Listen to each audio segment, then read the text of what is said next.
So welcome to the second episode of Life, Death, and Everything in Between. This is where I share stories of people that inspire me with you in the hope that it will inject some courage and inspiration into your life. Tonight, you're going to get to meet my friend Jack Kavanagh. You'll hear from Jack's story how he turned an incredibly difficult experience into something that he now shares with the world to inspire others. So come on in, we'll meet Jack and we'll hear his story.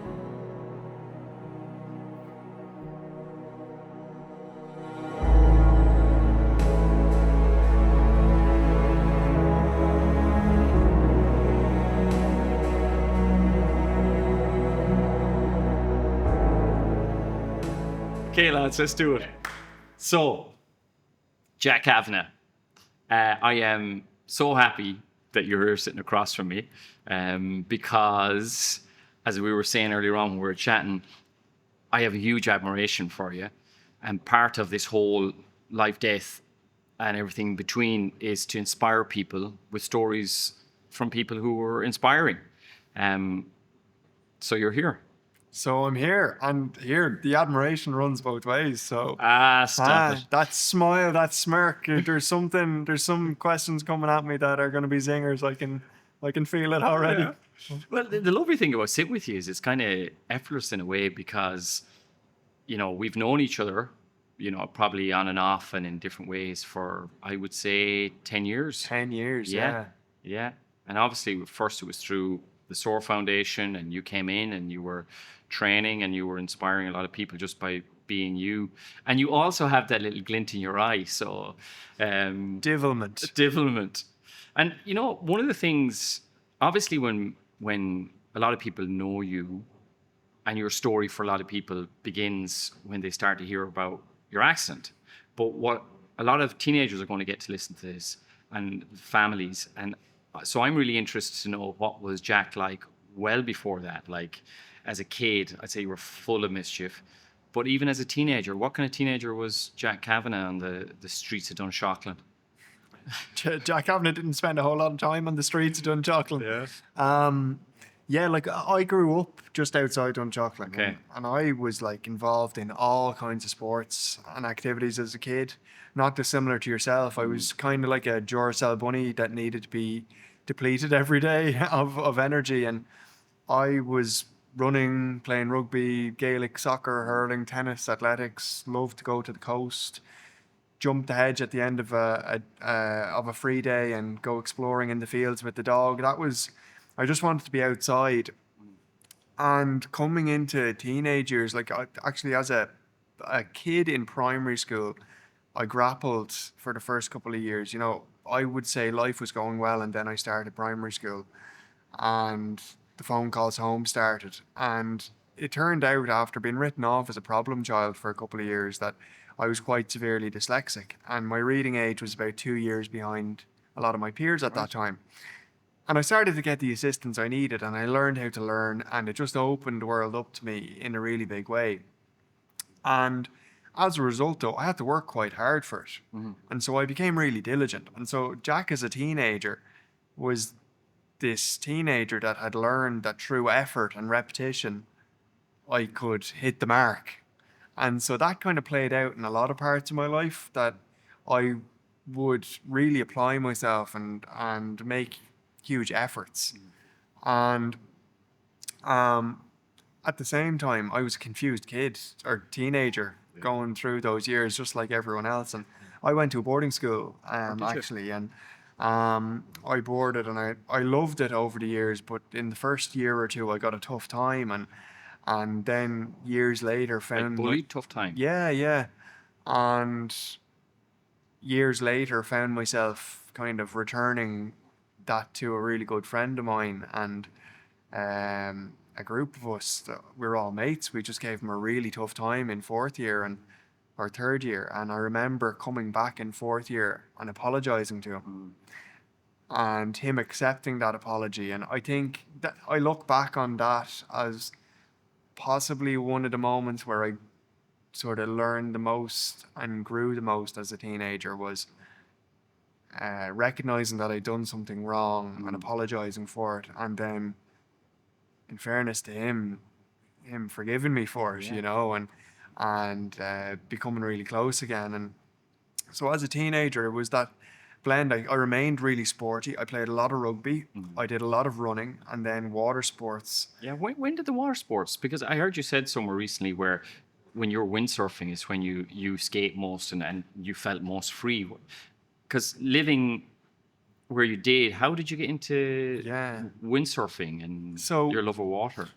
so growing up, we would go on holidays to we'd rent somewhere down in Yeah. Connemara or in Kerry or something like that during the summers, and we'd always get out and go for rent a boat or go for a sail. My dad had learned when he was in his 20s and sort of passed it on to us. And then I had cousins in Cork that I used to go down and do water sports camps with. And that's really where it came from, was the combination of those things. And then I started to learn to sail. And one day someone sailed past me or windsurfed past me while I was sailing and said, well, I can't have that.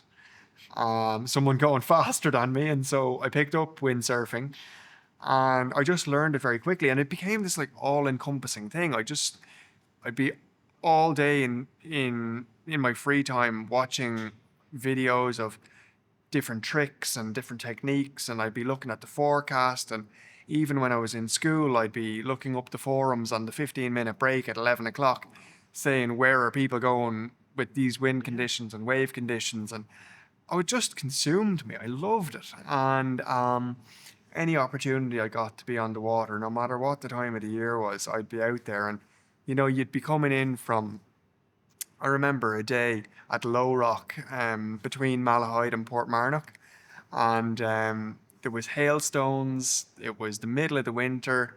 The wind chill was horrendous. I was in my full big heavy wetsuit with the hood on it and the mittens and booties and everything. And you would get into the water periodically. You'd fall into the water just to warm back up because it was warmer in the water than out of the water.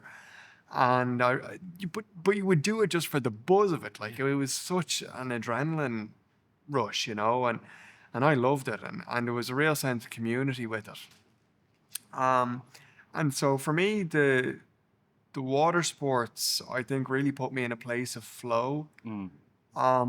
I would say as a kid as well, I never felt that I really fitted in primary school. Like a lot of the lads in primary school played soccer Mm. and Gaelic, and I veered much more towards rugby.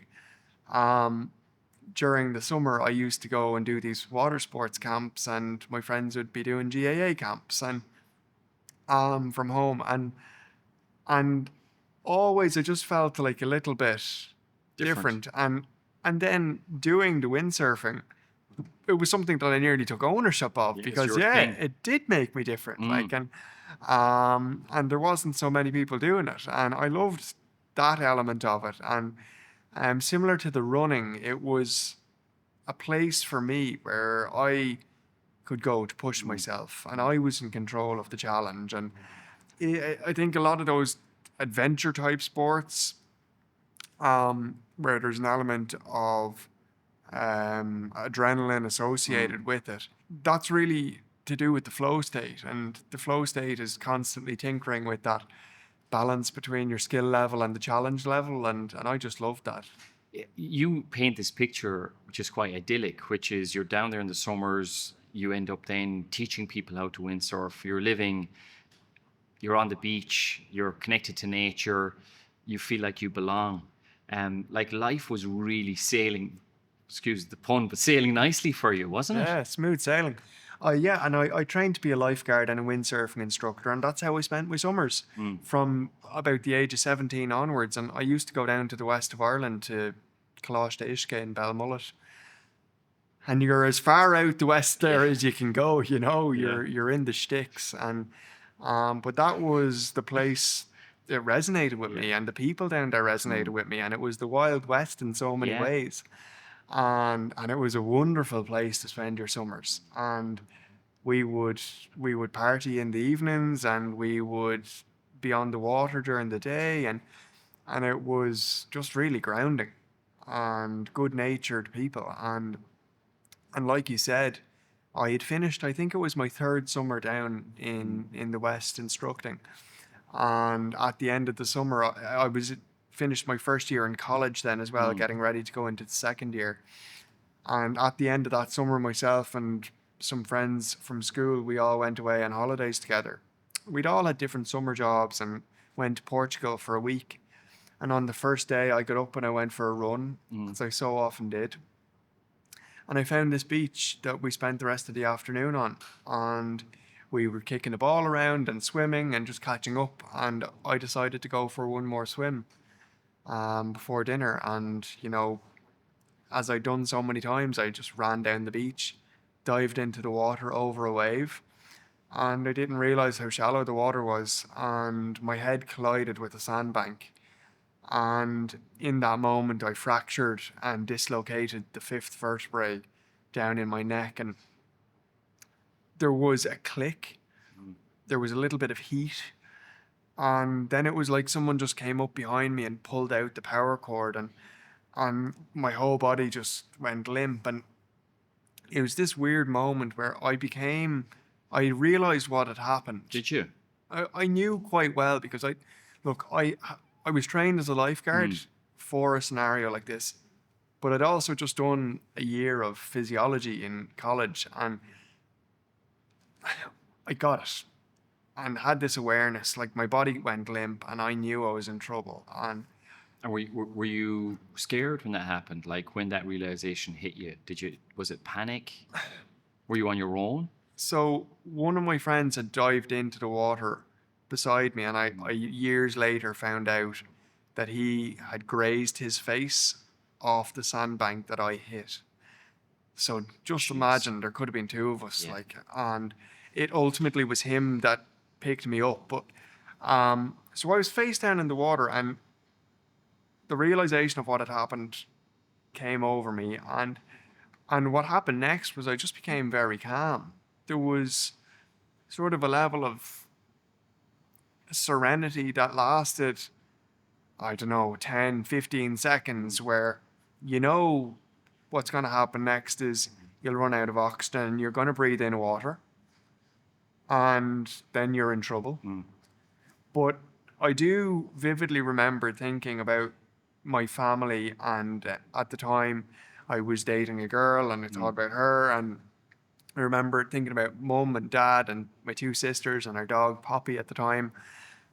And I thought about the lads on the beach, and would they get to me in time? And if they didn't, how would they deal with it, you know? And then Stephen put his hand in under my shoulder and he lifted me up and he said, "What are you playing at?" He thought I was joking. And I said, "Steve, I hit my head. I've done something to my neck and I can't move." And he thought I was joking and he just dropped me back in the water, you know, and then shortly after realized that, no, this is real. And I was lifted out of the water and put on the beach, and I still remember my breathing diminishing over time. I told the lads the reality on the beach. I said, "Look, I think I've broken my neck. I'm going to be paralyzed as a result of this." And I still remember the paramedics coming and the lads being at the end of the ambulance as I was taken away, my breathing fading, and then the panic starting to really creep in. I couldn't get a breath. As the swelling went up my spinal cord, I was losing more function, and I was at a helipad, and I just remember a real panic sitting in because they wouldn't allow my friends come with me. I didn't know where I was going, neither did they. And I was in the back it's a of an different ambulance. language. Different It's a language. new place. And I was in the back of an ambulance by myself because the staff had gone out to hand over to the helicopter crew. And you know, that's the last thing I remember until I woke up.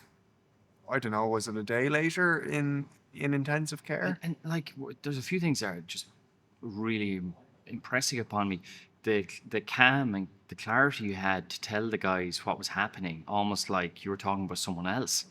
But then you're in an ambulance on your own. Like in those few moments on your own, you said the panic was setting in. Can you recall how that felt?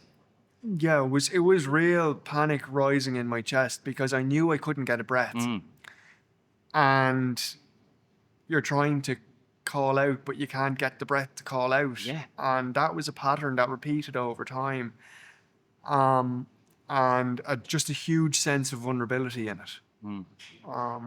A huge sense of vulnerability in it. And, the next day I wake up and I still remember my parents coming in. One of them came to each side of the bed and they had been briefed about what was Okay. going on before they came in.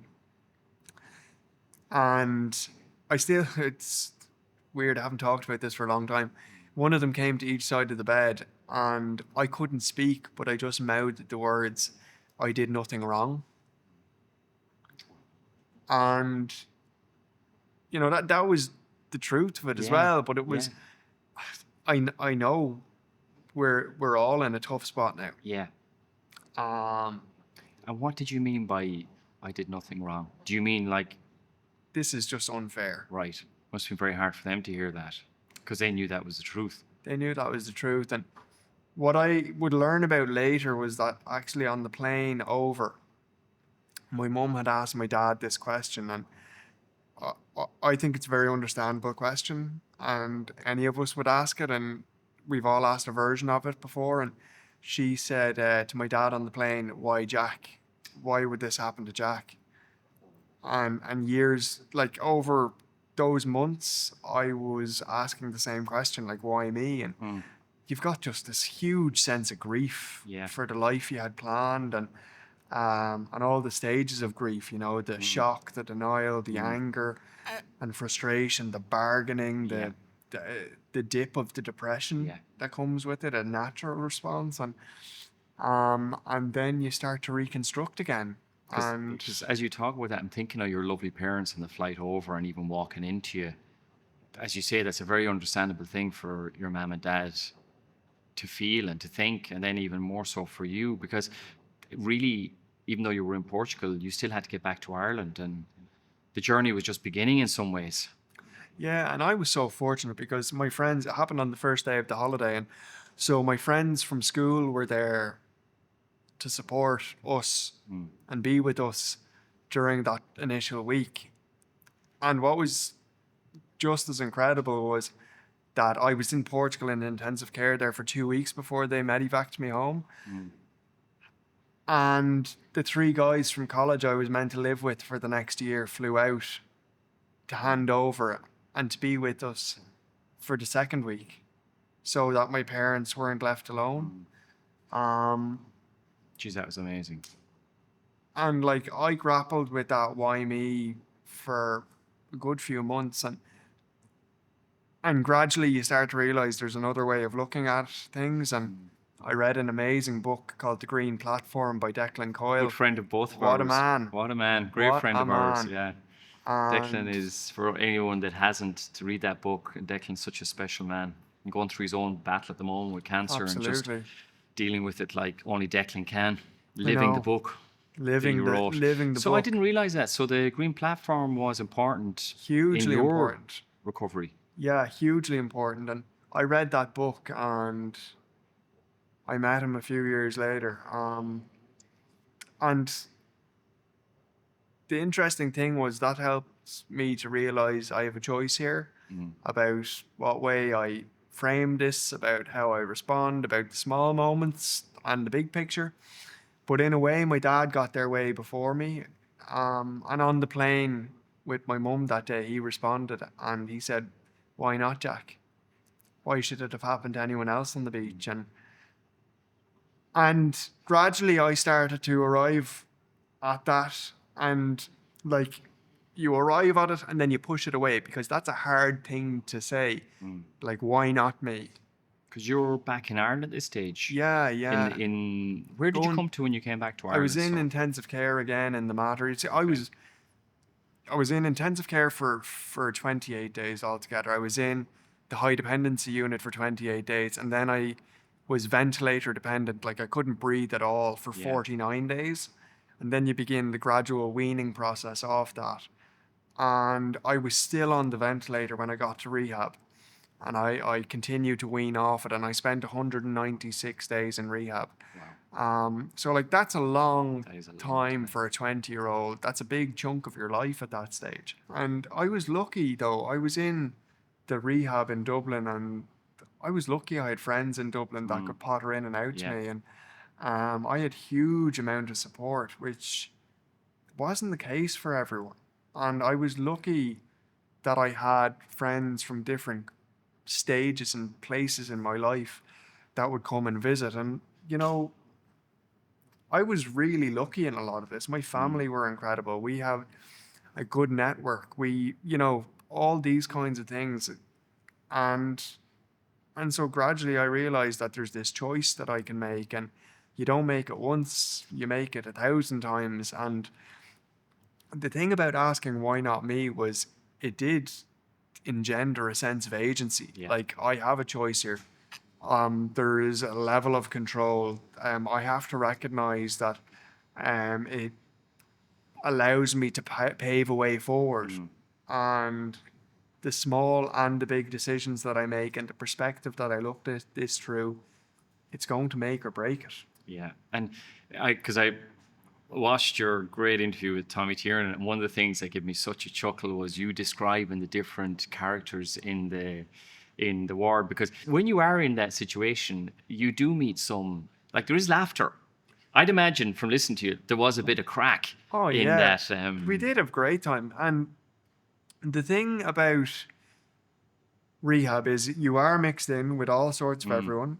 And at that stage, the new hospital wasn't built yet, so Oh, it was a ward. There's single rooms now in the Yeah. new hospital, pros and cons, but like you had no space from anyone in the ward. You're all lumped in together. Every socioeconomic background, every type of reason that people have ended up in there, and warts and all. And the stuff that was said, the jokes that were told, you know, it's just a lot of dark humor Yeah. as well that gets you through. And there's things that you only get away with saying in places and spaces like that, that if you said them anywhere else, people would be looking at you sideways, you know? But you're a team in a way, because you're sharing this experience. Yeah. You know, some of the loneliest times in hospitals I often found was in at night. You know, when everyone's gone home or there isn't the same hustle and bustle. And on those nights, were there nights where you cried yourself to sleep? Like, were there nights where you were? Yeah, absolutely. And just the massive sense of the grief of it. It was something that visited you again and again and again. And the only way out of it is through it, which is the really hard part. And it's horrendous. And I can just remember feeling so desperate at parts of it. Days turning up for therapy and you're just not there at all. Mentally and emotionally, you're just vacant. And I think in many ways the harder part was when I got back home. And I moved back home after having lived independently In the same house that you're now coming back to. yeah. Well, I had been in boarding school, and then I'd lived down the west of Ireland as an instructor in the summers, and I'd been living in Dublin, and I got on great with my family, but there was a sense of going, although I was being welcomed with a warm embrace and absolutely supported, it felt to me like a very isolating step. Going backwards into the countryside and things like that. And really it was there when I moved home. All my friends went away on J1s that summer, just when I moved back home, and I was left to really face the tough reality. And I think that summer, although made a lot of progress in lots of ways, and at the end of that summer I returned back to college. Even though I wasn't ready for it at all in many ways. That summer was the time when I really had to confront things. And I remember we went away for a week and stayed in a friend's house down the west. And this place that used to represent so much freedom to me was now the most restricting and isolating place that I'd ever been. And there was days where I was mute, you know, I just wouldn't speak to anyone. And I remember writing this poem, and I don't have the full language of it now down there, but I was surrounded by my family and our very close friends. And I remember writing this poem, and one of the lines was about the salt from my tears stinging my face, you know, and that people were holding me up as inspiring, and that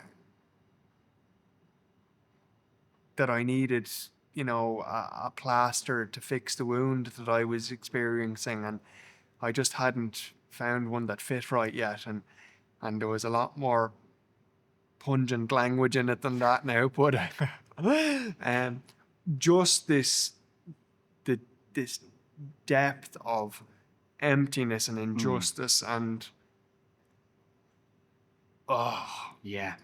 horrendous, you know. Yeah.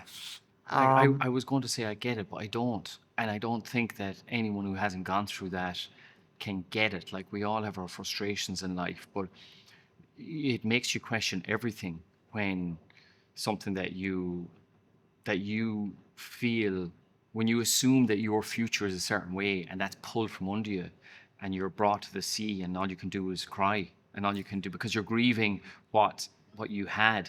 But that's one of the reasons, Jack, why the human spirit is incredible, isn't it? Is because you did go back to university after 13 months. Yeah. You know, you did go, and I remember you talking about somewhere about saying you started making big goals, because then you had to try and reach to meet these goals, even though you weren't there yet, Yeah, physically. well, look, being back in college was mad altogether, because I wasn't expected to last it at all. Yeah. It was just like, look, the poor fella, although they put plenty of roadblocks in my way initially, he's back in college, and isn't it great for him? He won't And last. He won't last. Yeah, they The didn't room- know you, though. The room will be free again in a few Yeah. months, and you know, there'd be days. At the time, I needed so much assistance. Like, it was taking 3 hours and the assistance of 2 people just to get up in the morning. I was living on campus, and I was getting up at 6 o'clock in the morning for 9 o'clock lectures. I'd be so physically exhausted come lunchtime that I would put a pillow on the kitchen table in the apartment and fall asleep on it, because physically I was just too weak to get back into bed. But it made it to Christmas, and I remember being with the family, and we all just cried, and They were so proud, like. I know we were like, We were so we had proud. done this, like, Yeah. you know, it wasn't me. And Yeah. and I got a good rest that Christmas, and kicked on from there. And I remember getting through my exams, and I'd taken on half my lectures that year, but I was doing quite an intense course, so like, it was You still were doing pharmacy, yeah, I weren't was you? studying to be a pharmacist, and so it was still enough to be doing. And I remember getting back into the second year back at college and being bored.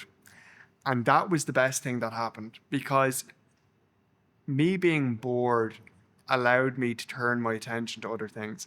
And I got really involved in college life, like got involved in loads of different societies. I started exploring other avenues. At the end of that year, we ended up doing the filming to make a documentary. Yeah, and that's amazing, because you've talked about this, and like, you met Julia Roberts. Like, you have to fill some of these gaps in for me, because I read about this and I was there. Okay, like, it's just slipped into this article that you'd give an interview for, that you met Julia Roberts, you two, and then you said you met one of your greatest heroes on the street, but you didn't say who. yeah, Kyle Maynard. Who's that? Or who's he or she? Kyle was born as a congenital amputee, Okay. a quadruple amputee, so Wow. he's no arms below the elbows or legs below the knees. And he's done all sorts of mad stuff, like cage fighting, and he's Wow. climbed Kilimanjaro on his hands Yeah. and knees. And Kyle, Maynard. have to look him up. And we just bumped into him on the street. And you knew But- him. Well, I knew him from watching Yeah. and listening to him, but the way the documentary came about is mad altogether, because I was getting a bit itchy and bored. Yeah. And I was watching my friends going away traveling, and I said to my friend Dave, I was pissed off one day and I said, everyone's going traveling. Yeah. Everyone's going on J1s. Like, what? Like, I'm here. Like, why am I traveling? Yeah. And he said, well, do you remember the promise we made to each other in first year? We had lived together in first year in college. And on the last night in first year, this was before I had my Yeah. injury, we made a promise to each other on the last night we lived together that year, that before the end of college, we would go on a trip Yeah. together, and it will be a trip we could tell our grandkids about. I love it. And he reminds me of this, and he's like, well, remember the promise we made? And I was like, feck it, let's do it. So we decided ourselves that we were going to go on this road trip and travel the west coast of America. Classic, right? And a few weeks later, I was doing a talk for a company. And at the end, there was a Q&A. And there was someone filming it, and he happened to be a documentarian. And in the Q&A, someone said, what have you got planned for the summer? And I was talking about this trip as one of the things I had planned. And at the end, your man goes to me, that'd be an amazing thing to document. And he just planted this seed in my head on a Thursday. And on the Friday night, I went home for the weekend from college. GoFundMe was a big thing at the time. Yeah, I remember it. And I made a video pitching this idea. And all of a sudden, money started to come in. And I was like, oh, shit. All of a sudden, within like a week, there was 10 grand in this fund. Yeah. And I was like, oh, shit, now I have to do something. That's a lot of money, but it wasn't enough to make a documentary. So I had to go out and secure private money. And we pulled together 30 grand over the next couple of months. And we all paid for our own flights and our own accommodation and all that. But that allowed us to rent really good equipment. One of our friends, Lean, had made a few videos for the Students' Union in college. So it's like, right, Lean, you are now a documentarian. You're filming, and so he got on board and upskilled, and he's now full-time a producer. Get out. Years later, yeah. And he did this like fly in the wall, filming everything. So where did you go? We went to. And how hard was that in a wheelchair? So we called it Breaking Boundaries because Great name. really we were. Because Breaking Bad was taken. Yeah. I'm in my Breaking Bad era now. Breaking boundaries because, look, one of the things after you sustain an injury like mine is you get told a whole lot of you will nevers. Yeah. And I didn't like that. Yeah. It was limiting. It was painting a picture of a life of dependency and limits. And that wasn't the life I wanted to live. It didn't represent me and who I was and am. And so Breaking Boundaries was about us reclaiming adventure, about us going out and doing the thing. It was about challenging the narrative, and it was really a band of friends just going out and being young people. Yeah. And making it happen. And we went on this road trip to America, flew into LA, down to San Diego, over to Yosemite, Santa Barbara, San Francisco, skydiving backstage, managed to get ourselves backstage with U2. Did you meet them? Met the whole crew. God, how lucky were they to meet you? I know. No, that was just incredible. And that was the night we met Julia Roberts and Cameron Diaz. Were they all at the concert? Pierce Brosnan. Yeah, imagine they came to meet us like. And They're probably still. They're going to tell their grandkids that we met. The lads from Ireland. Yeah, exactly. And it was funny. Like the whole thing was just gas. Like and we just made it happen. And it's amazing the things that you can pull off when you go into it with the right attitude. And because I've heard you say limitations are perception, and so many people would look at all the things they can't do. It's like a good friend of mine, his favorite saying, I think he actually had it tattooed, was, don't ever let the things you can't do stop you doing the things you can. And you're a prime example of this. And I hope people watching this are kind of starting to look at their own lives in a mirror, as it were, and say, you know, what would happen if I broke my boundaries? You know, what would that look like? Because that's why when we talk, you haven't learned this in a book. You have lived it, and you're bringing back these like amazing lessons about how maybe we could all live a little bit more courageously. So you do the documentary. Yeah, well, look, the documentary really should never have come off even after we filmed it. There's a whole other story to it about how it nearly didn't ever get edited and how it nearly never should have ever made the TV screen. But it did, And won some awards.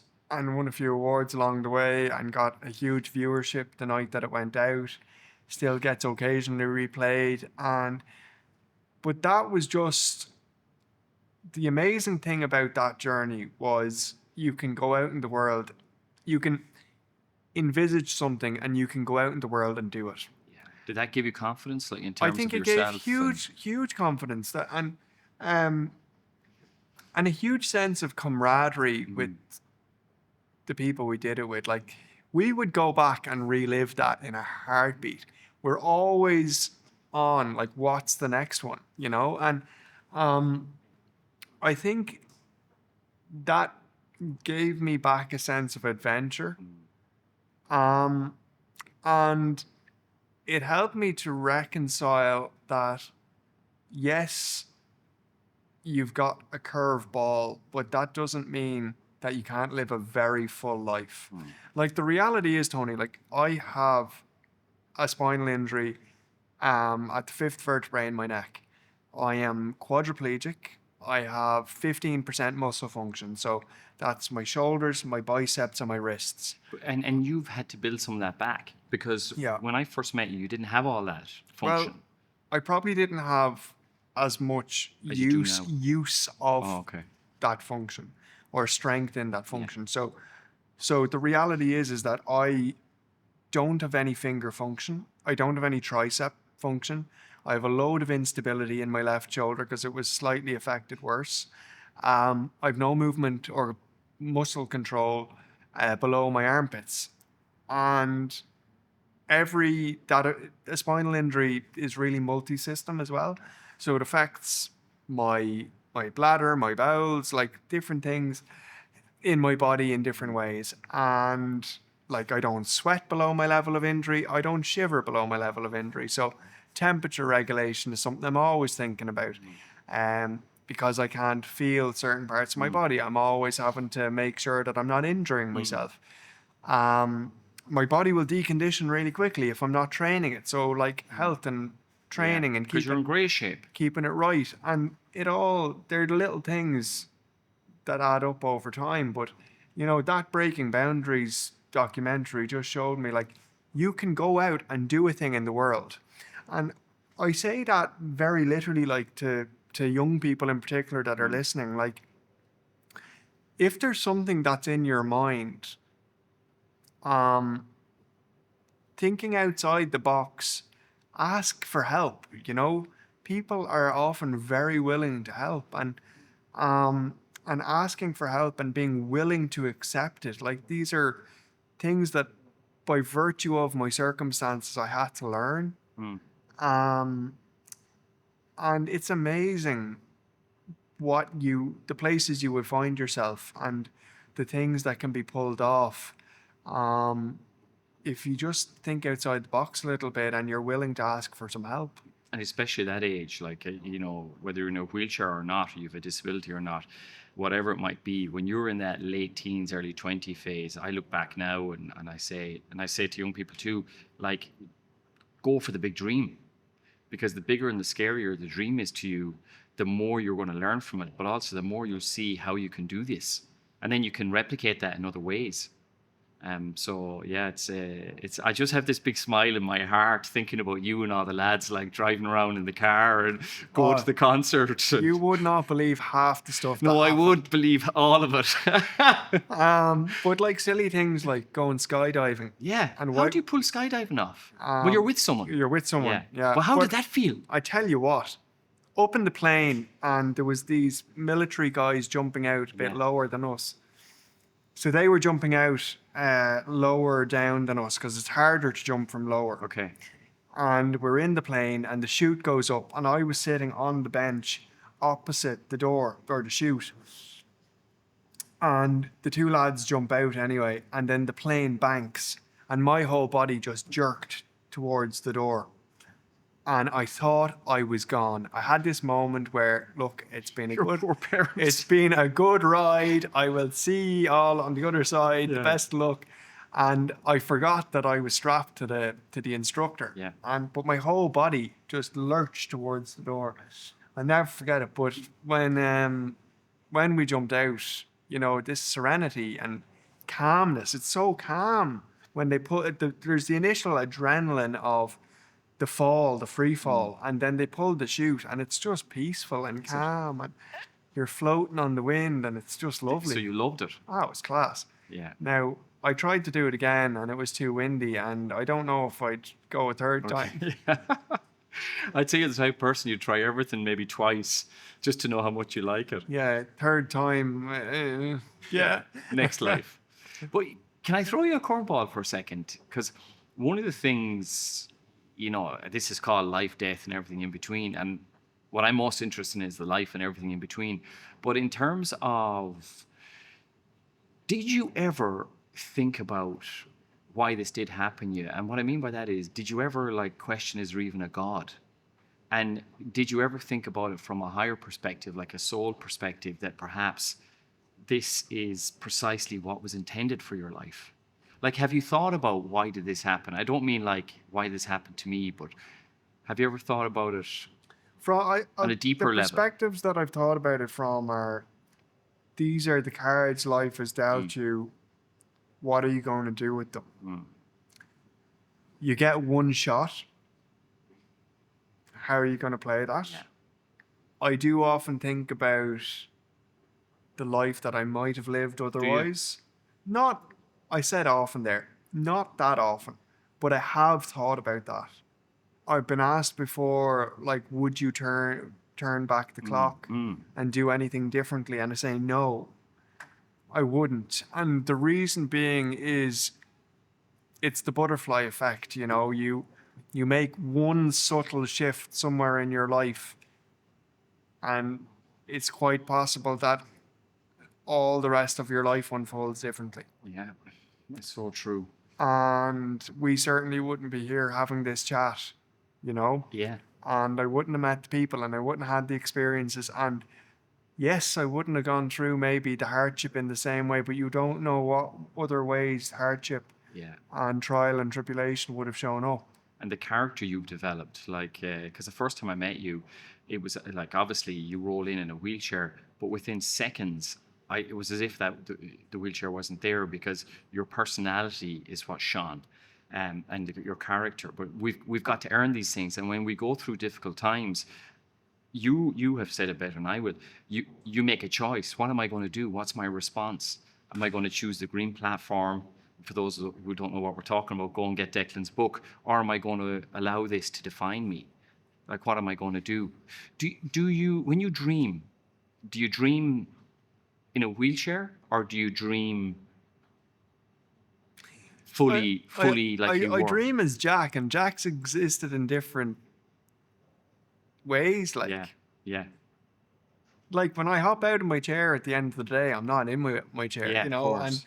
and I walk in an exoskeleton. Yeah, tell me and, about that, actually. You know, and so I see myself in all sorts of different ways. Like Multifaceted. if I'm in my hand cycle, you know, so I see myself in all sorts of different ways, and my body operating in different ways.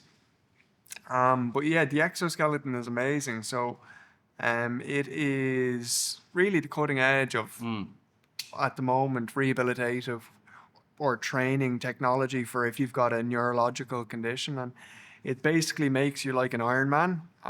You get into this suit, and it straps in at your ankles and your knees and your hips and around your back, and all of a sudden you're standing up and taking steps. And so I was in it yesterday, I did 736 steps yesterday.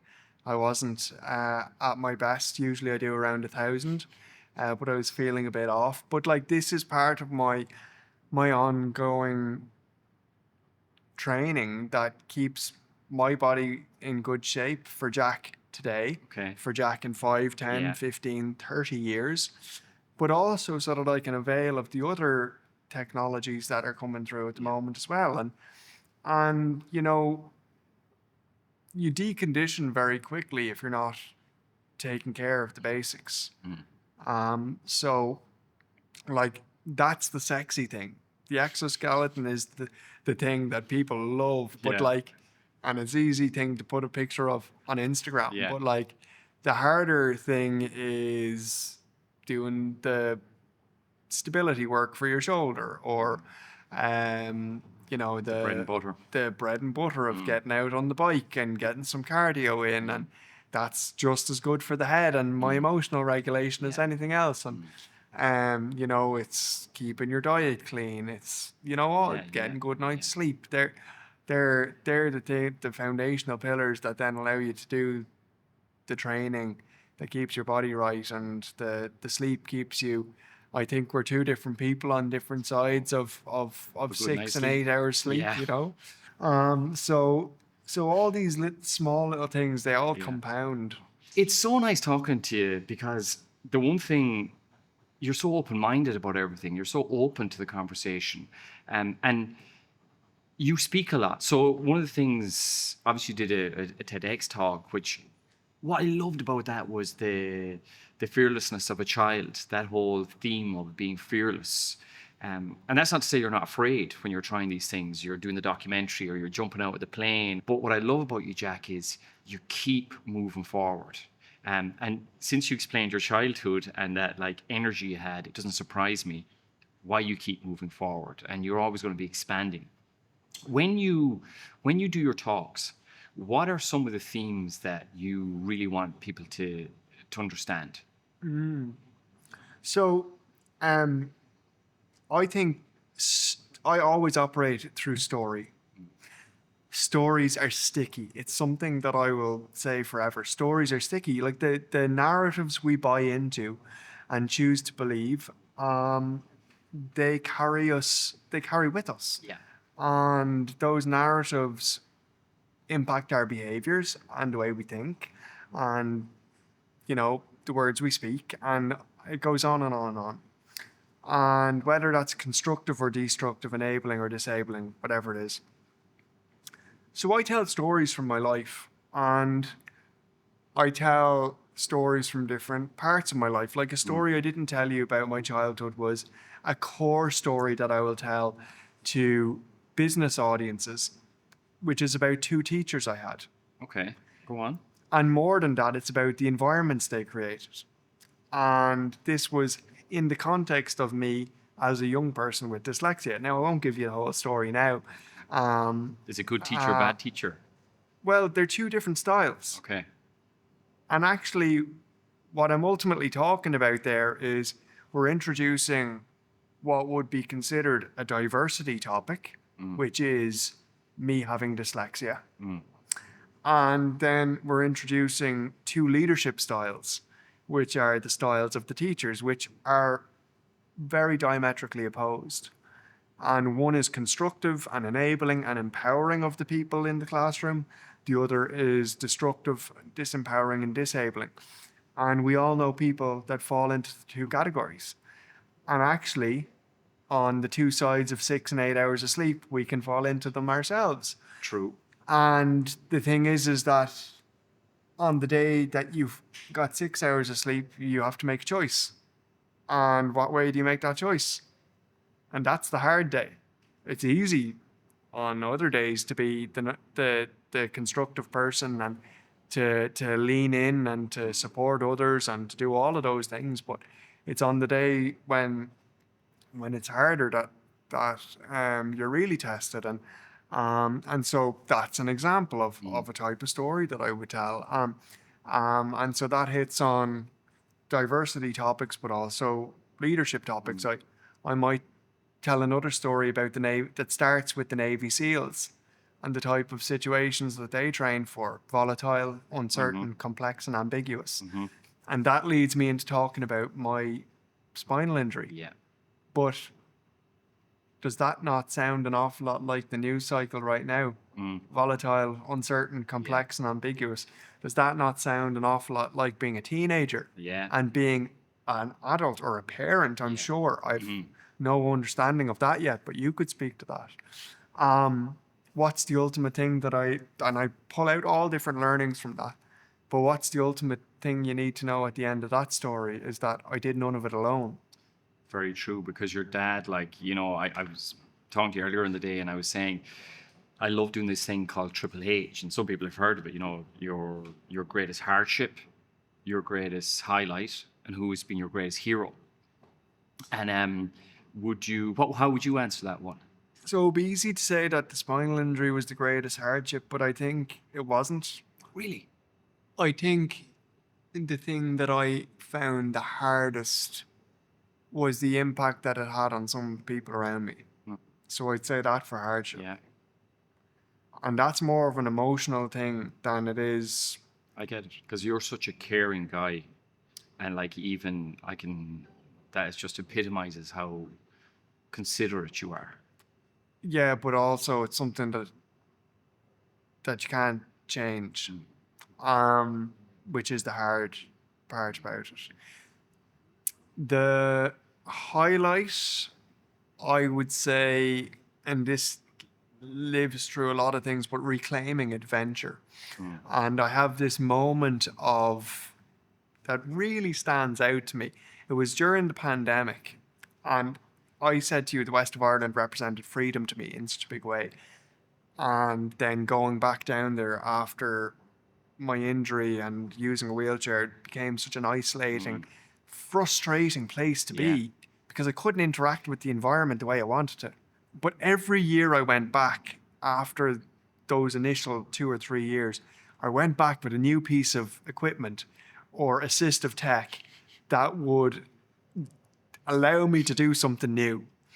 And the first time I went down there with an off-roading hand bike, I just remember the excitement. It was during the pandemic. It was a break in the pandemic. I booked to go down for a couple of days. The van was packed. Now, I mean packed with wetsuits and bags and shower wheelchair and this off-roading bike with everything jammed in around it. And it just reminded me of packing the car with all the windsurfing gear and the adventure of it. The packing it and looking at the forecast was half the adventure. It was the anticipation. It's like anything in life that you're planning. Anticipation is what fires you up.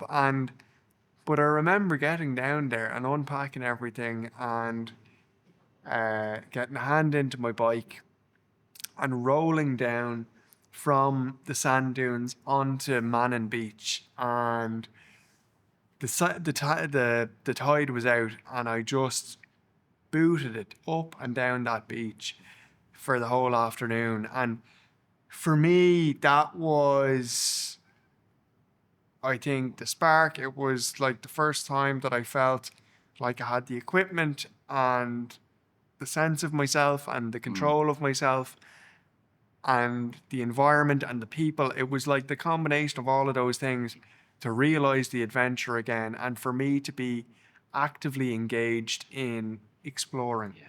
And back to flow. It was just that. Magic, Jack. Jesus, that's a great Yeah. picture you just painted. But that became the seed then for getting back up into the mountains, sit skiing, and for looking at other off-roading bikes that'll take me to places. And, you know, like they were all incremental steps, but it's that sense of reclaiming adventure, and that stands out to me for What a that. highlight. Hero? Heroes, There's probably many. Yeah, there's a lot of them. Look, Declan Coyle, I'd share that one. my dad. Yeah, because I remember again with Double T, when you were on his show with Tommy Tiernan, you spoke about how your dad's your best friend, and I came across some amazing photos of you both. Yeah, He just sounds like a dude. he's a great fella, but equally, my mum is one of my heroes. Yeah. My two sisters are two of my Yeah. heroes.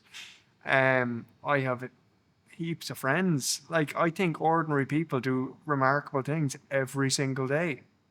And I think I was very fortunate that I learned the value of seeking out role models early. But seeking out role models, when I went through my injury, I still have this memory of being back in college and spending days and days and days and days, or evenings after evening, just online looking people up and their stories and reaching out to people and watching documentaries or listening to podcasts. And you take a little bit of something from someone and it inspires you, and you get a sense that I can incorporate that in some way into my own way of being. And so that hero piece is heroes, you know. Heroes. And there are three lovely ones. So you're looking back down the path you just went in your life. The few days before your accident, if you had the opportunity to walk up to you back then, what would you say to yourself about what was coming? Would you reassure yourself, or what would you say? I would have said to myself, keep doing what you're doing at that time, because I was living a really good life. I would have said to myself afterwards, you're stronger than you know. You don't have to do this on your own, and you won't. Lowering the bar for success is the best thing that you can do for yourself. You'll achieve an awful lot more. That's something I need to remind myself of all the time. Same as. Lower the bar for success so you can get started. Yeah. Oh, there's so much advice.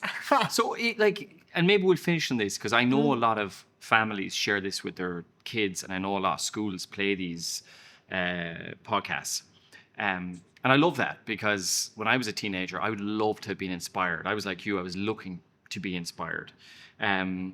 What encouragement would you give teenagers about life, having seen what you've seen come through? And I know it's not the job is done and every day is great for you. I know there must be days where everything's not great, or you have to work with that mind and choose that green platform. But what would you say to teenagers that are listening to this? One of the biggest things I would say is go about your day and behave towards yourself and other people in a way that at the end of the day, when you look at yourself in the mirror, you respect the person that you see. Wasn't expecting that. That's great advice. It's great advice. And it still doesn't mean you need to be perfect all day, every day. You're going to make mistakes.